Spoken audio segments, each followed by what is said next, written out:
And she, I believe also, she's the chief librarian in, where, Bridgenorth? Is that right? Yeah, we got that one right. I'll tell you later on, I'm not, no, she's not my boss. I'll tell you why later on. Okay, let's. No question there. Now, line of sight. And then everybody see, there, Prince Charles is not represented. Seats up here. You can't see because I'm going to have to be standing here. Why don't you come on up front? Or move your chairs over. Everybody else see everyone?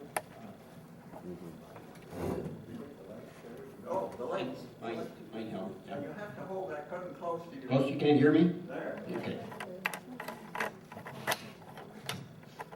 Technology, marvelous. Now, that's our new, the logo's not there, it's going to be next one. What you see there is our new tagline, essential, innovative, engaged. At the end of the session, I'm going to ask you whether we feel the library is that. This is a board member, myself, my perspective of the library here in Stedman after serving about 3.5 of a 4-year term. Board members are elected for a 4-year term, the same length of time as the councillors. So it's not the council's perspective, and it's not the board's perspective. I don't want a legal problem when they walk out of here.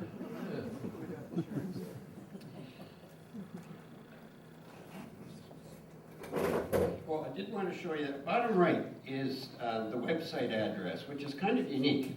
mypubliclibrary.ca. It sort of sounds something like every library in Canada has probably got that.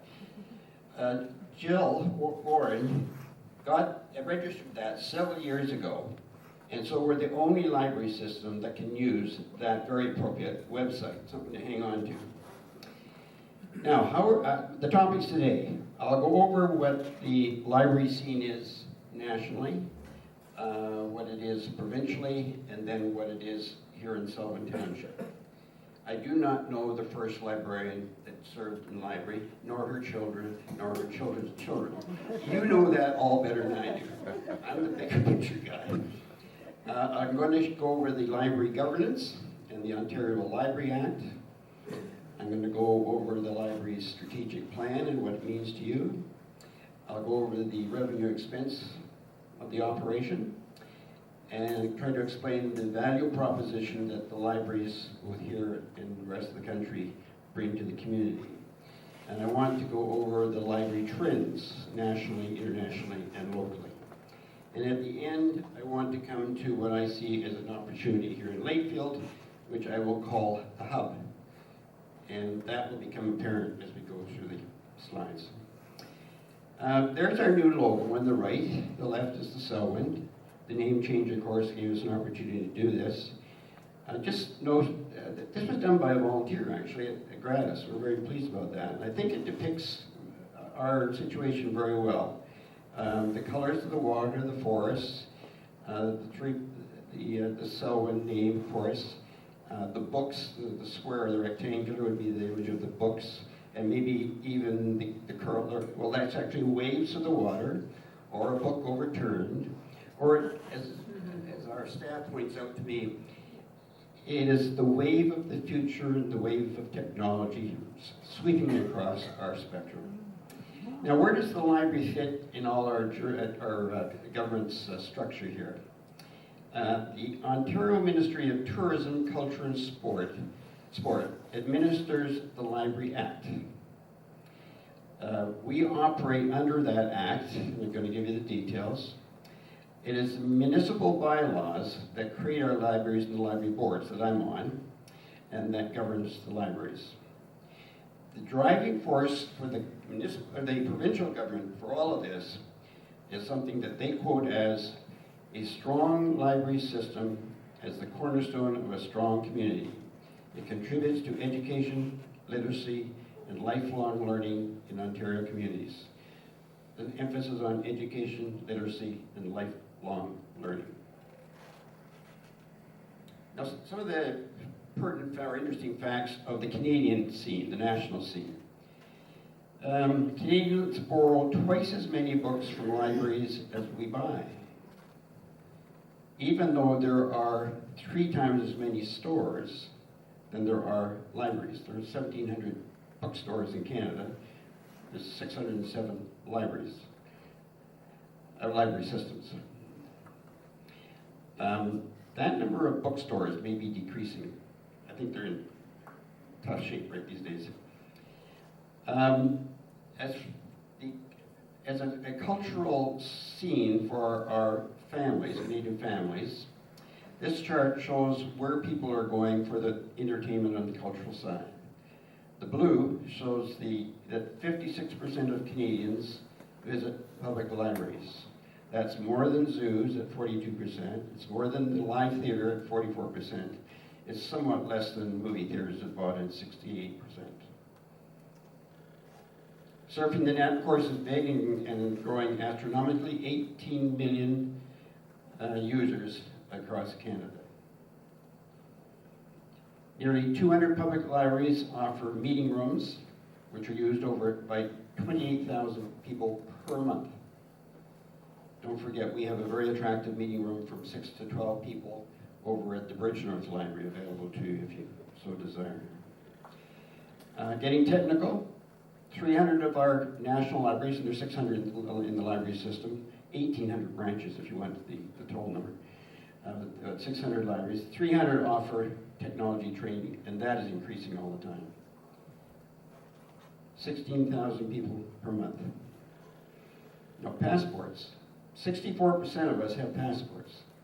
Almost the same number, 62% carry a library card. That's an unusual stat. Now here in Ontario, 98% of us live in communities served by the public library. 5 million Ontarians, which is 40% of our population roughly, hold a library card. Ontario libraries have 31 million volumes in circulation, 31 million. 2.5 books per Ontarian. There are more public library outlets than McDonald's. That's a stat. And we have 72 million visitors per person per year, and that is 3 times the annual attendance at the North American NHL hockey games. Not bad. Market surveys rank public libraries in the top 3 municipal services after or with alongside fire and ambulance. There are many, many services, but libraries right up the top with fire and ambulance. And virtually every library branch now offers access to internet. You saw the outcome of Rob Ford and Margaret Atwood about 3 years ago in Toronto, where he tried to eliminate or diminish the library. He lost. She won. This year, the Toronto City Council gave them a huge budget increase, including new facilities. I don't know where Rob was. Now let's look at the Selwyn Public Library. Amalgamation produced the 3 sites. It only made sense to have a main branch and a community branch, or what they call a community branch system. So the main branch is at Bridgenorth. It is the newest facility, and it's just celebrated its 5th year of operation.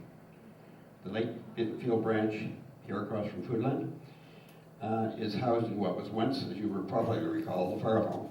I like to think of it, 2 trucks, 1 library. Familiar faces, and one of them sitting here in the audience, and she's critiquing my presentation, by the way. On the left, of course, you all know Jill. She had a serious back operation and will be back in the office in a few weeks, I think, Jill? Month, okay. Upper right, Sandy McCracken and Heidi. Heidi Grosslag is one of our key staff members in the library. As you know, Sandy took her tours in Europe and turned them into a PowerPoint presentation. She's given it a number of times, most recently for the Christchurch fundraiser and this sort of thing. I hope you've seen it, or if not, we'll see it in the future. She did not know anything about PowerPoint when she undertook that test. Did you volunteer and then have to learn it? I guess, where are you, Sandy? I'm I'm here. Did you volunteer first and then have to learn? I volunteered to do a presentation, but I didn't know how I was going to do it. That sounds like you. Okay. Well, it worked out really well.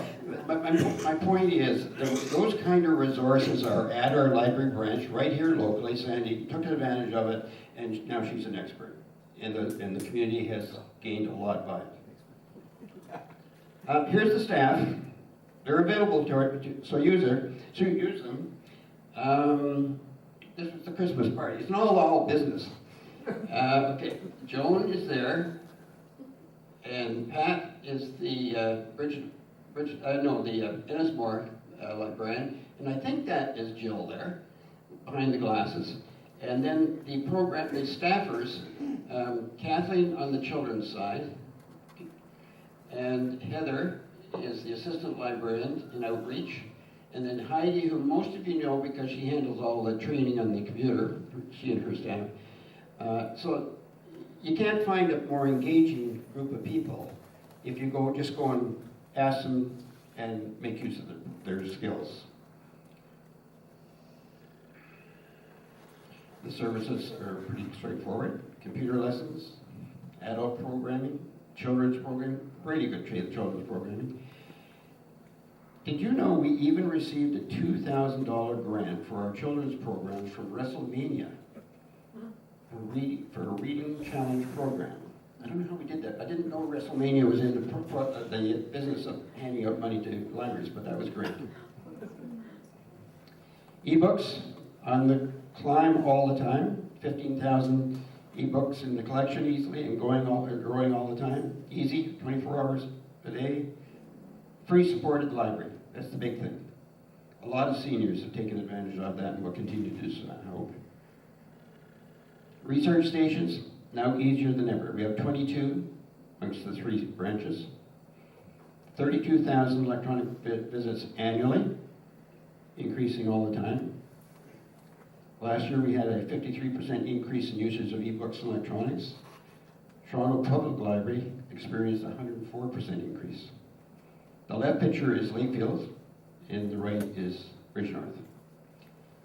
You have to see the usage on those machines once the cottagers come. They all want to communicate. In the remodeling of the Lakefield branch last year, we reduced the book inventory considerably, but I did not say replacing books. We're substituting electronic inventory for hard copy. So the content continues to grow. The physical presence decreases. Adults read, children play. This is an area that the libraries are moving more toward. And the left, I think, is here in Lakefield. The right, the children's is, I think the top is here in Lakefield, and the one below might be out at Bridgenorth. Let me ask you, why are no children in those right-hand pictures? Because the legislation the library is governed by will preclude or prevent children being photographed for security reasons. And I give you that as an example. I found that very interesting, how well organized your library system is. And that's not just a local thing. That is right in the heart of the Ontario library system. Volunteers. Now, we are very, very proud of our volunteer system. Selwyn, if I say Lakefield too many times, that's a Freudian slip. I should be talking Selwyn. We've got 175 volunteers, about 120 that serve in the circulation.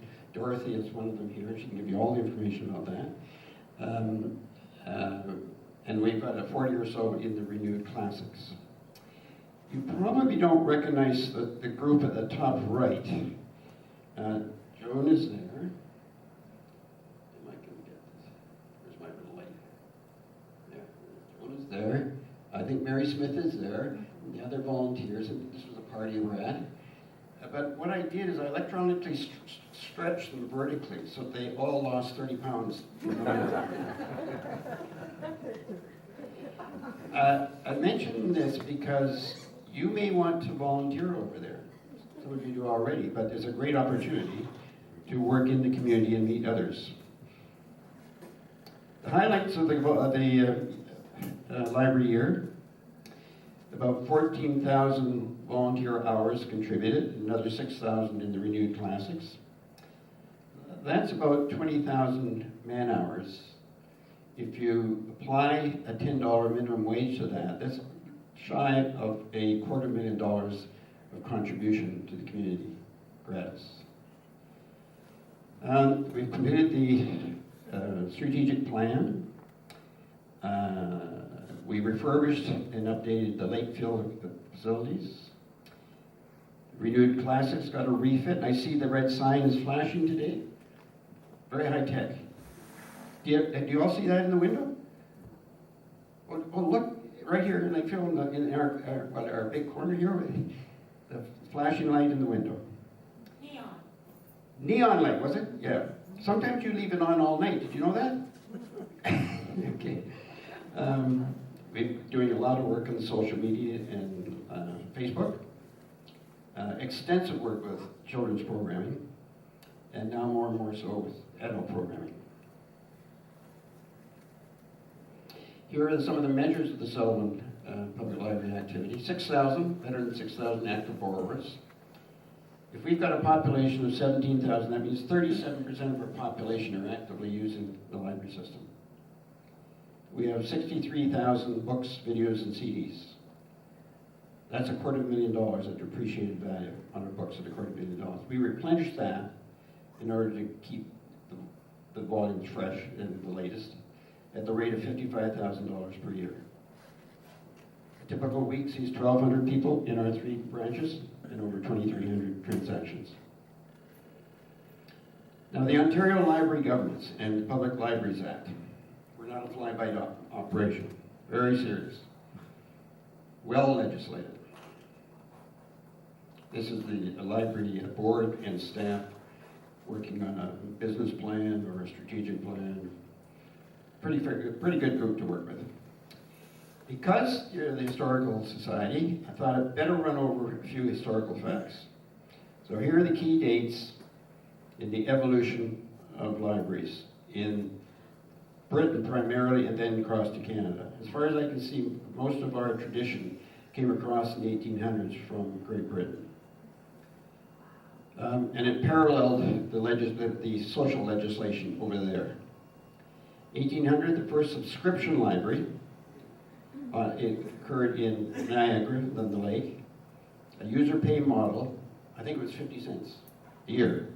But in 1800, that's a fortune. But it meant that nobody could use the library except the very rich.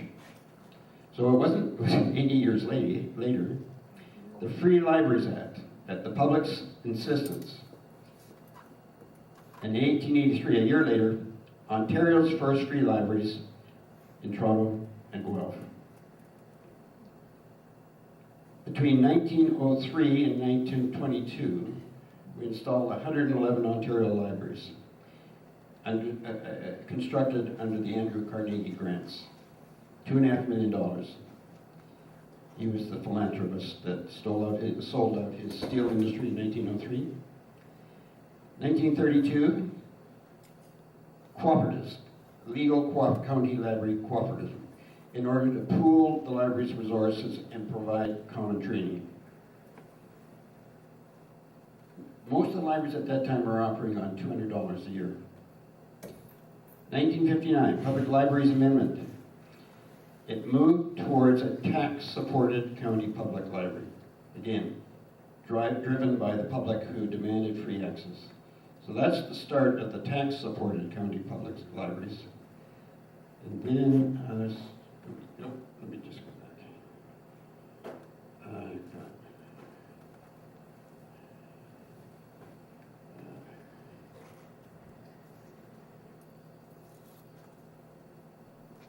Okay, I'm not going to be able to get that. In 1970, the per capita, it moved to a grant process, which I think was repetitive, give a quantity of money to the more significant library systems, to a per capita basis in 1970. The version of the act that we work under now is 1990. So you can see there's a lot of history and serious legislation by the rules that the library works under right now. What does it say? What does this act say? The library is a legal corporation, and it can make policy and govern the library affairs. We have to submit budgets and audited financials to our council. We're obliged to report statistics and finances to the province. We're considered, the board is considered an independent body. Only the library and our police boards have this freedom. And just think of Mayor Bennett and what he thinks about library board, or police boards. We cannot be made a committee of council. Members of the library board are appointed by the municipal council. In my case, that was about 3.5 years ago, at the same time that the new councillors came on board, and we'll be doing this again next October. It's an easy application process, security check, and the council has makes the final appointment. The library board is a minimum of 5 and a maximum of 15. Today we are at 8. We must hold 10 regular meetings per year, but we get the summer off. Meetings are open to the public, but in the 3.5 years I've been there, we haven't had one member of the public come in. You're welcome. I don't know what we'd do if you came. But anyway, Joan's been in the library system for 39 years, so we'll ask her later, has she ever had anybody come to the meeting? I'm sure she has in 39 years. So this is also an opportunity for you to volunteer if this interests you at all. Because in October, with the new elections, the new council will ask for volunteers. Very easy process. And then they go through the appointment process and start all over again. There's more. The board formed very close ties with the municipality to maximize the effectiveness of the resources. Even today, we're deliberating whether to combine our website, the library website, with the Selwyn Township website. But this is not always the case. There are several library boards in Ontario that are far from peaceful. We are not one of them. We have a very good relationship with our council. And it means a lot in terms of progress and support. Another thing, the board cannot charge fees. Everything we do is free. Now that sounds great, but it's hard to operate under because you have no other source of money but by what the politicians tend to give you. We can't charge for library materials. We can't charge for reserving or borrowing materials. There's a slight window of opportunity coming up to charge for programming. And the Markham Public Library actually has a revenue stream of about $400,000 from children's programming. Why were they allowed by council to do that? The reason was the quality of children's programming in that community had deteriorated. I don't know what the reasons for it, that the council asked for the library to get involved to raise the standards. It's been very successful, and that is a moneymaker. The fact that the services must be free is significant because it is the reason the library depends so heavily on financing by the township's donors and friends of the library.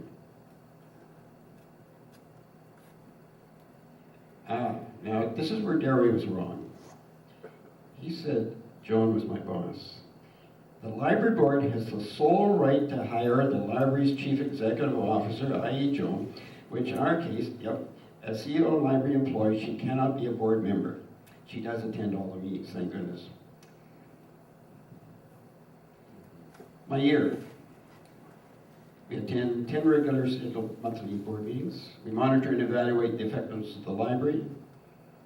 We submit an annual plan and a $500,000 budget, which I'm going to get into.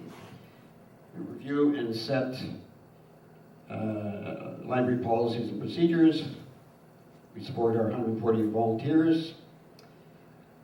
We are trying to grow the partnerships in the community. And we participate in a trustee council, which is an assortment of about 25 local libraries where we have a round table every 4 months to just brainstorm what can be done better. And then there's an advocacy role for the board. Strategic planning, and I just love this shot of the Bridge North Library. How many people use the Bridge North Library? Anybody? You should drop in at least. It's a lovely facility. The mission statement of our strategic plan. The public library supports and enriches the community by providing resources and opportunities for meaningful connections, lifelong learning, personal culture development. Our vision, or what do we see? Our library is an essential community hub, all ages and abilities, fostering a love of reading through a variety of materials, utilizing innovative technologies, and offering a range of programming. All of this is something the board developed over the course of the first year and a half of our term. And we met on just this subject several times to hammer it out. It looked simple when you read it now, but it took a while to get this all together and decide what the priorities were. I want to just come back to that concept of hub later. We see it as an opportunity for the libraries to position themselves as providers of community space, access to information, not just books, an environment that encourages communication, innovation, and creativity. In simple terms, a place to come together, meet, learn, socialize, do business, educate our children. I think it could even have a basketball court, a meeting room, a mini theater, an Xbox room, an art gallery, historical archives, Tim Hortons, all of this. Don't let it. It exists in some of the newer communities. Our Selwyn values, we see it as a value as a community gathering place, safe, available at no charge. Do you realize that libraries usually command some of the best real estate in any village just because the longevity? That's a wonderful asset to have, and we've got to make sure we use it to advantage. A preferred destination, we want well-trained staff and volunteers, we want consistent customer service. Children programming is very key to us. We want to be innovative, use of new technologies. The pervasive tablet only came on stream about 5 years ago. That's how fast these things are moving ahead. So not only do we and the library have to learn all these things, but we want to impart this knowledge to you in the community so that you can use them.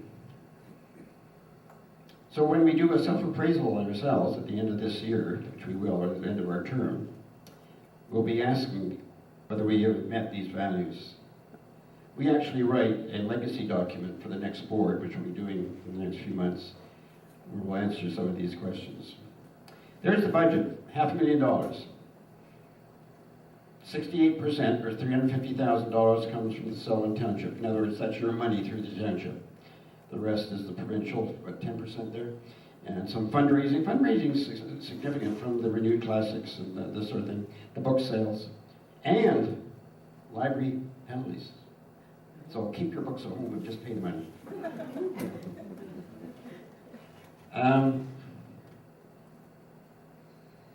Just notice the Queen's Park contribution of 10%. That always irks me. It isn't very much. And I guess it's never really survived what Harris implemented many years ago.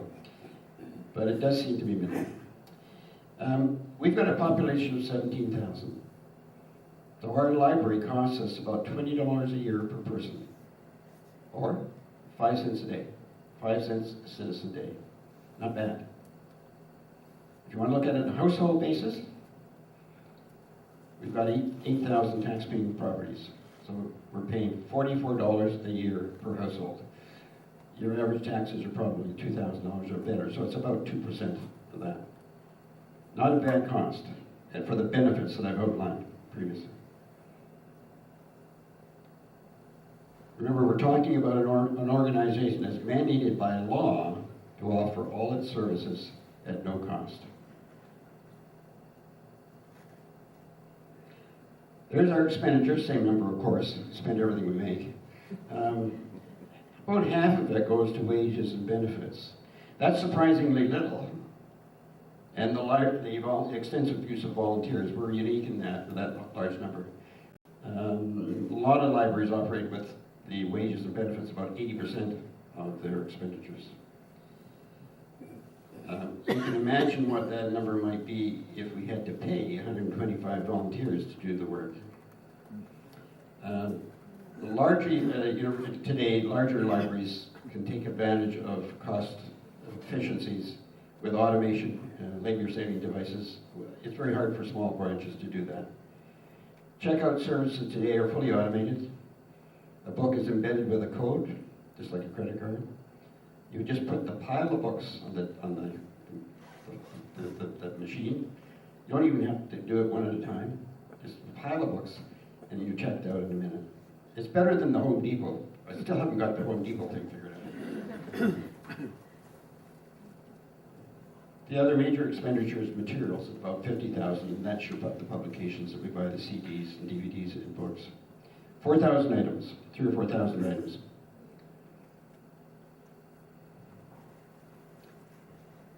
Okay, now I'm going to give you some slides where I try to explain why the economic side of the picture is important.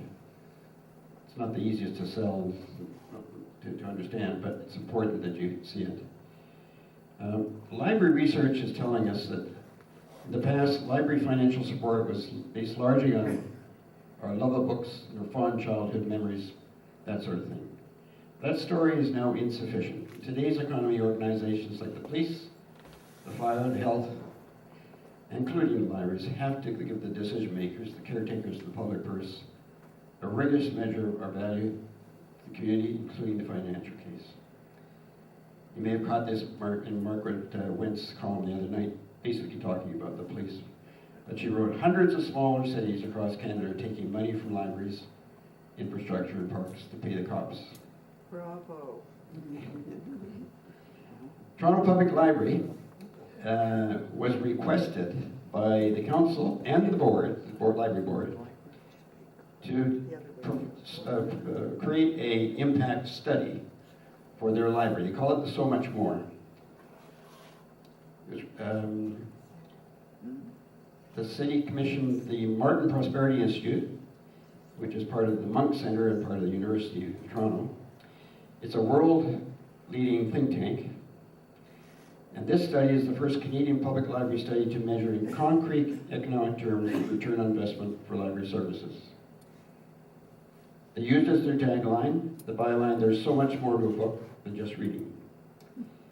Maurice Sendak is the American writer of children's books, illustrator and writer, and died recently in 2012. But I think it's a very appropriate clause.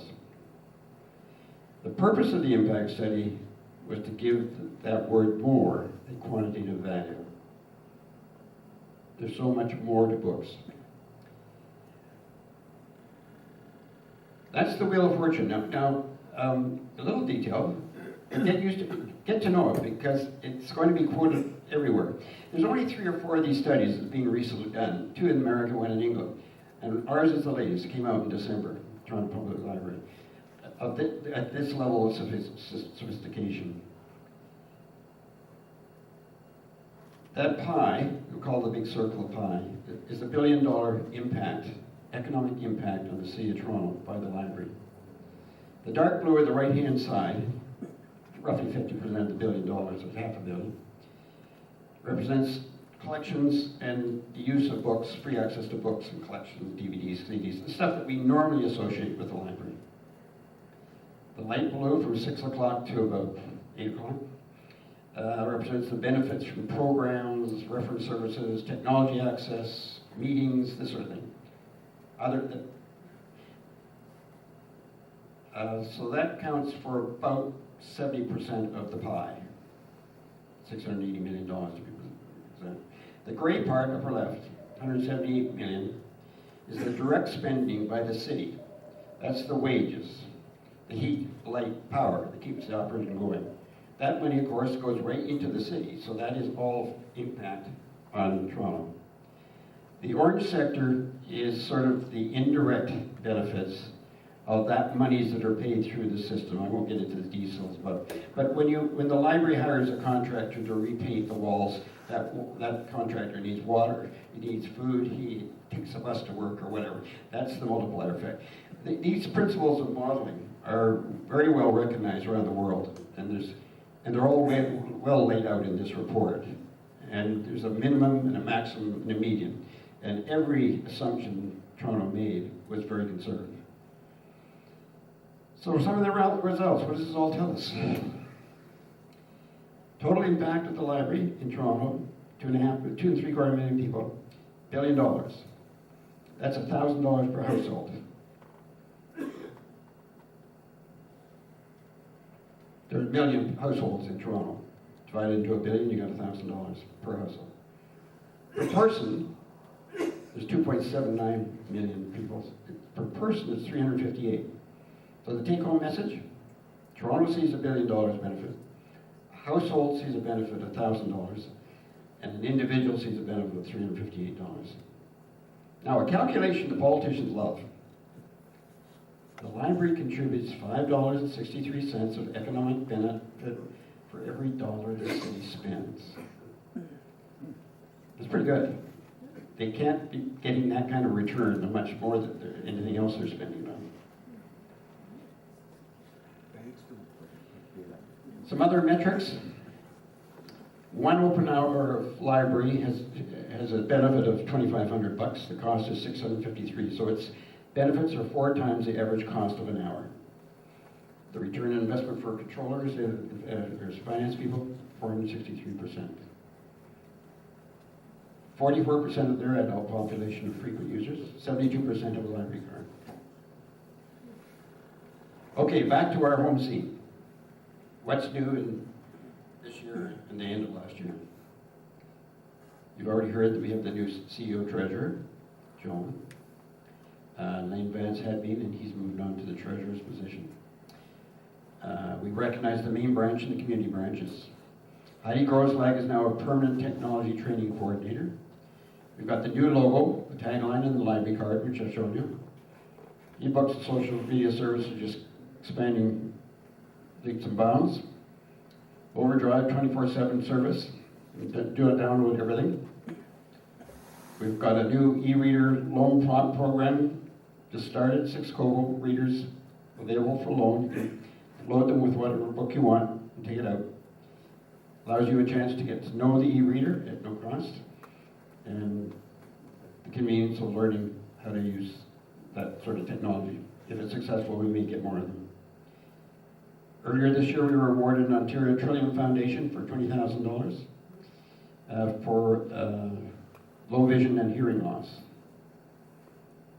And we're now currently applying for a seniors community provincial grant, a possible grant for encouraging events and programs that embrace seniors. Stats Canada tells us 40% of our community over 65 years of age live with some form of disability. We are well prepared, wheelchair accessible structurally, particularly in Bridge North, and now we have some special tools for the hearing and sight disability. What do they look like? A workstation with an adjustable desk, a closed circuit television, they call it the CCTV. It's the computer thing on this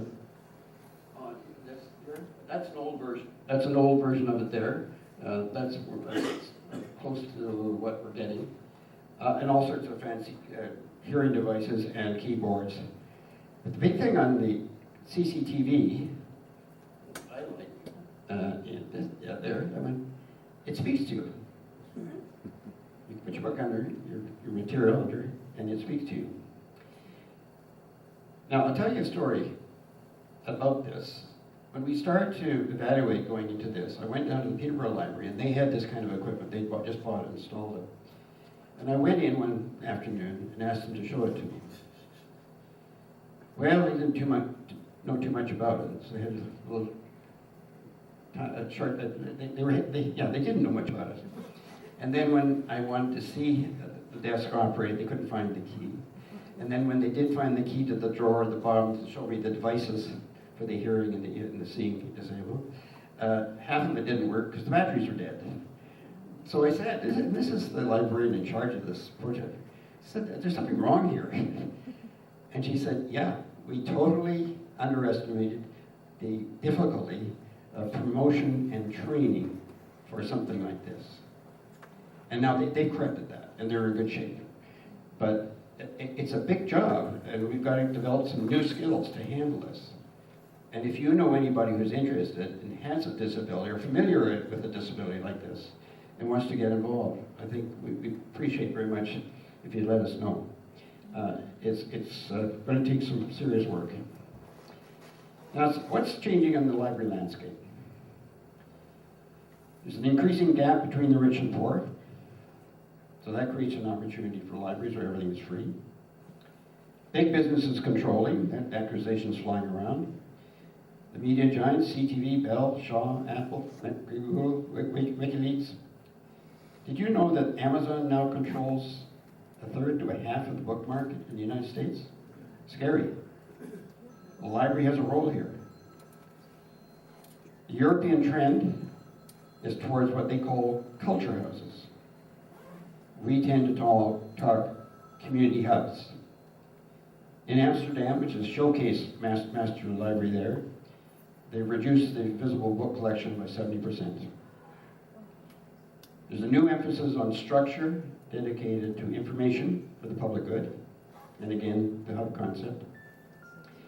The new Miramish-Gary Mega Center in Toronto, which is in the headlines right now, biggest development Toronto's has seen for years. They are going to have their library as a cultural house and community living room. I think it's more than one library, actually. And the Toronto Public Library last month announced that with their library card, they will now, the holders of the public library card will have a chance to access 10,000 movies and 250,000 music albums. It's described as a Netflix-like service, but free. And that's just being negotiated.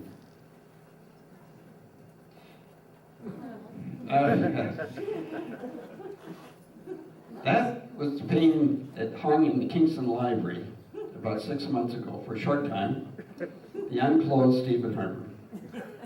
I thought that gave you a sense of where the libraries are going. A vision trend in Ontario. Libraries have inherited some of the best space in town, I mentioned that. It's free to the user. Now the public are asking, let's make use of it. They want it as a crucial public place, a hub of community activity. Others suggest the library is the key to the community development, and it should be a symbol of community at its best. Its role should evolve to include creativity, artistic expression, interaction, and innovation. Users are visiting more frequently, but perhaps shorter durations, picking up DVDs, CDs, this sort of thing. Long term, we may never see half our people coming in. They'll do it by online usage. We'll increase library effectiveness by user-friendly websites, which we're working on right now, broader staff training, easy remote access to library resources, email reference services. Now, what's the trend that shapes our Selwyn opportunity? I'd say it's declining birth rate, increased life expectancy, eroding pension environment with a shift to defined contribution from defined benefit, and the growing gap between the rich and the poor. Selwyn, and particularly Lakefield, is recognized as a popular community for seniors. Witness the condos and seniors facilities we've got here in Lakefield. CARP is now telling us that seniors will account for 23% of our population in 2030, just 15 years away.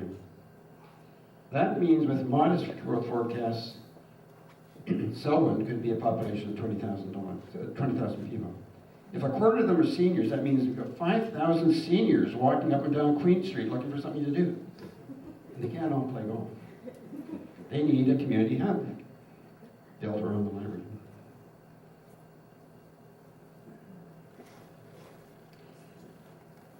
Now the Lakefield facility.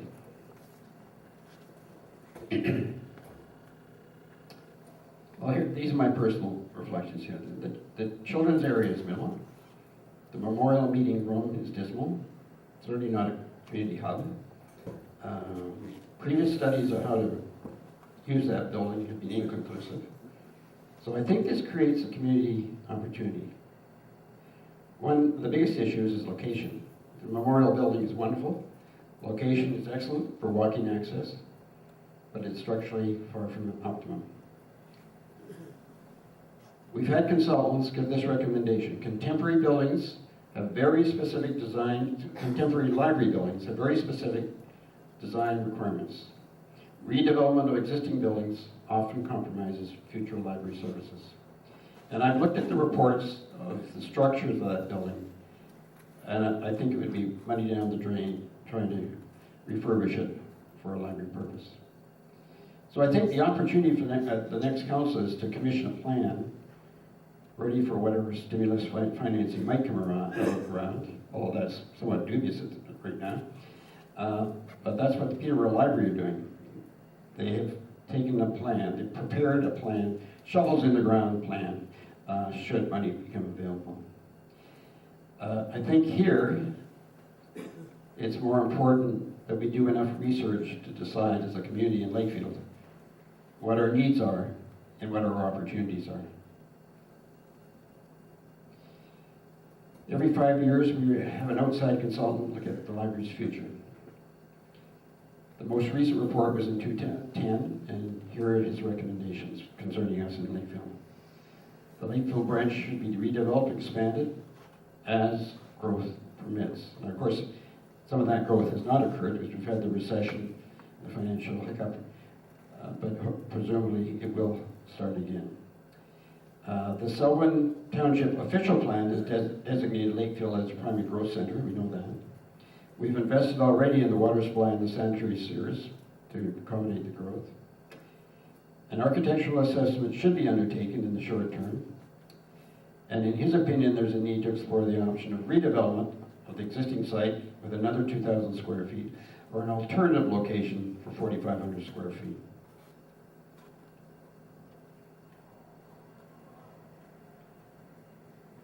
To give you a framework of what might be possible, this is what Selwyn did at Ennismore with the recreation center. The total thing was $3.7 million. It's split 3 ways. Federal is 1, township 1, provincial close to 1, or 4 ways, I guess, and the community 1.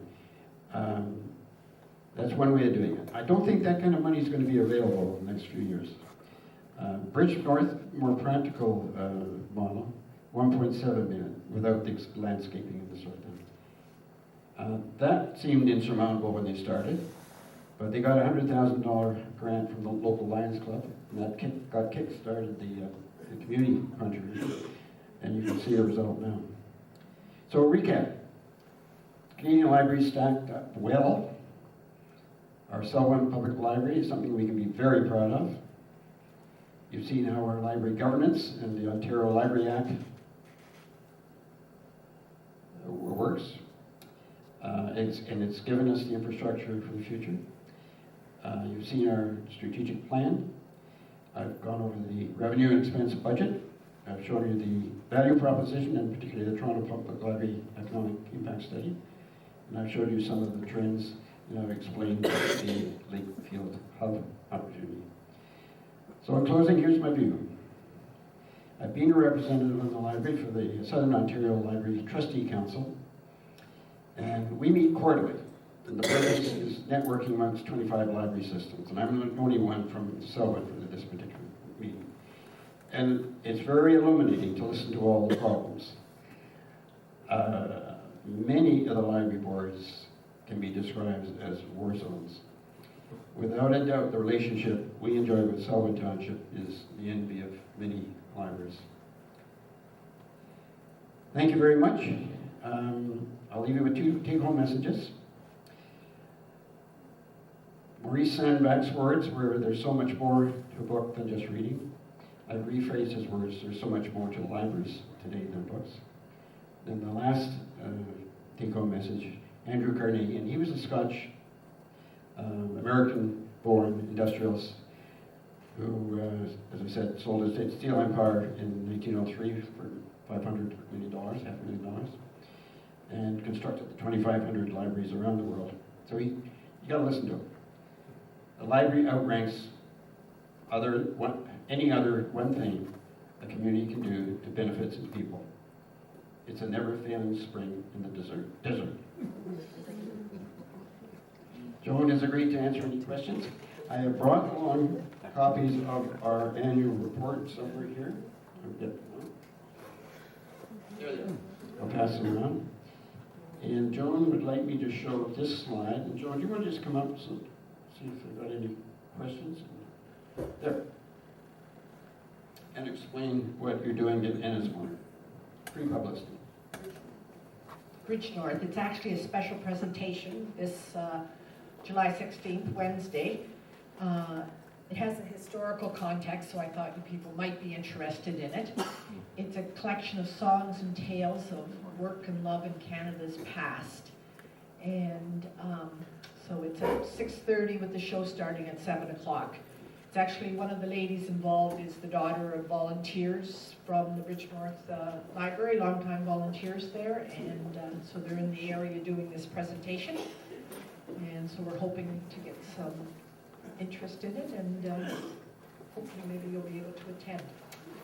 So does anyone have any questions at all? Yes. Mike was saying that there are no charges for the fees. I'm a resident of Peterborough. Does that mean I get a free library card? No, that's the one thing that libraries can charge for, and that's for a membership for people who are not residents of your municipality.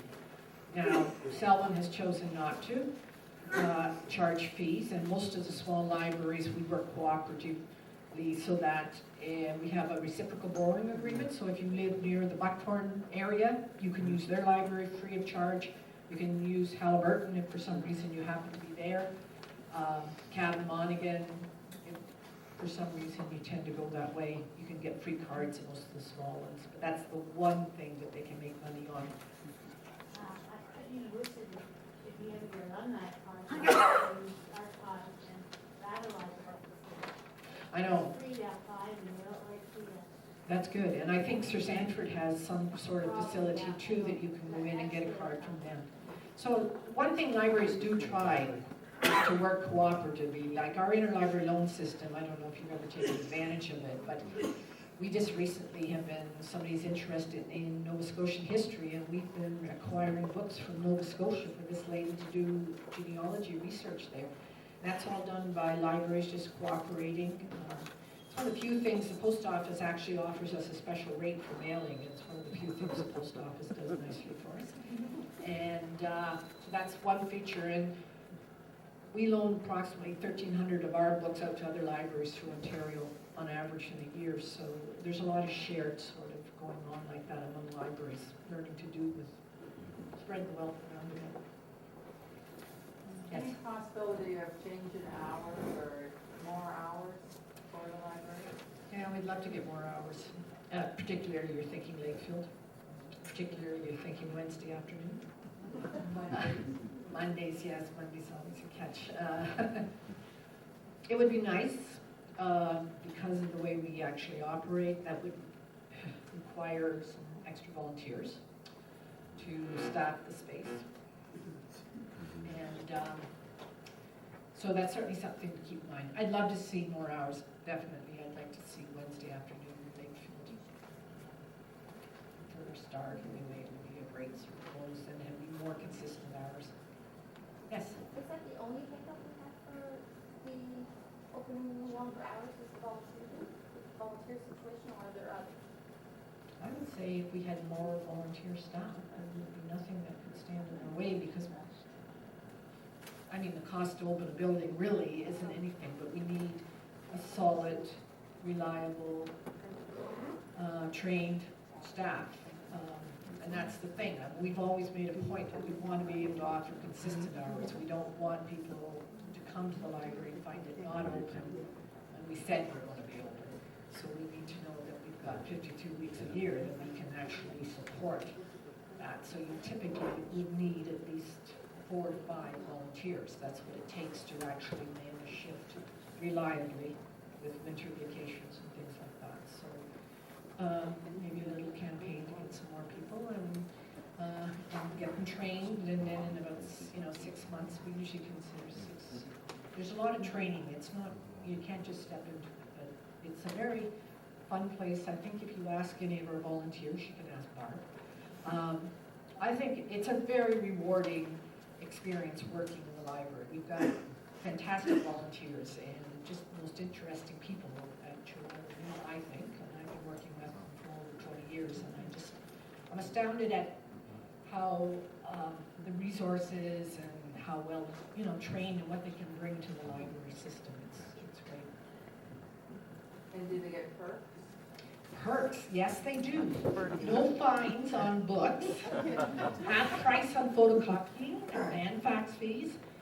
You get a free dinner once a year, and actually you get, the township has actually implemented an award system, so for every 5 years you get an award.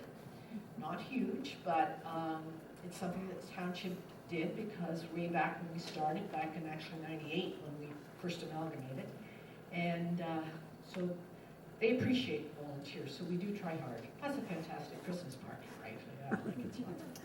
Yes, Peterborough Library has an exceptional collection called the Peterborough Collection.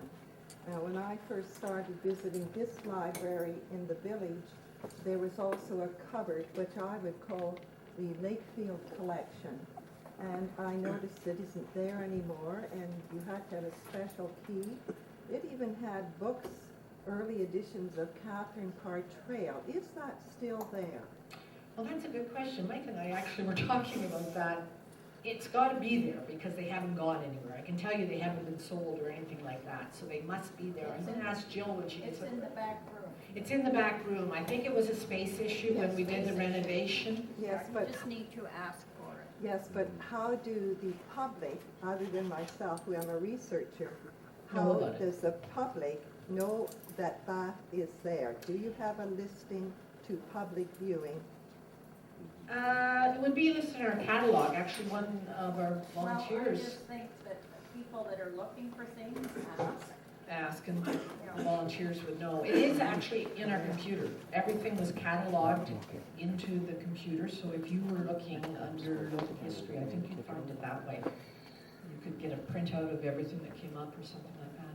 Yes? We've both done some research, and really it's great to be able to get books from gosh knows where you managed to collect them for us. But Jill went way out of her line of work. I was trying to find a former professor from Trent because he had written a book on a subject that I needed information on. And she found him, she found the book, and she found his email for me. So, great work. Well, that's great. That's good to hear. I'll be sure and pass that on to her. Appreciate it. Yes? You were talking about a grant that you're hoping to get for seniors program, and what do you have in mind for that? If you get money. If we get money. Well, it's an act, that was a little bit, not exactly programming. It's sort of hasn't been written yet. Like, sort of. We're just proposing a range of work description. The Ontario government made the funding available to anybody, or any groups.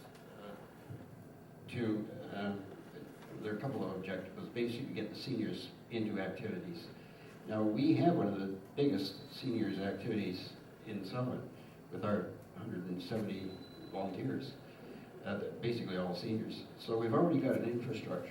We've already got a lot of active seniors. So the idea is, now how do we couple that and perhaps to our benefit expand it and get new skills in, new resources, and also fresh blood at the bottom end, but also keep our community of seniors active.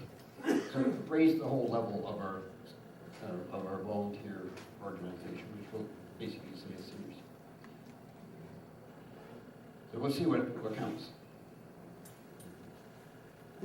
Mike, you were talking about the the library in, I think it was the Netherlands, that has reduced their number of books by 70%. The visible books, So what are they putting in that space? activities. Creative activity. The gurus that study this say our young generation has to have community and discussion. They've got the access to information, too much of it. It's the problem solving or innovation that you only get with a group. Their libraries are just full of activity centers, whether it's music or dancing or art or whatever.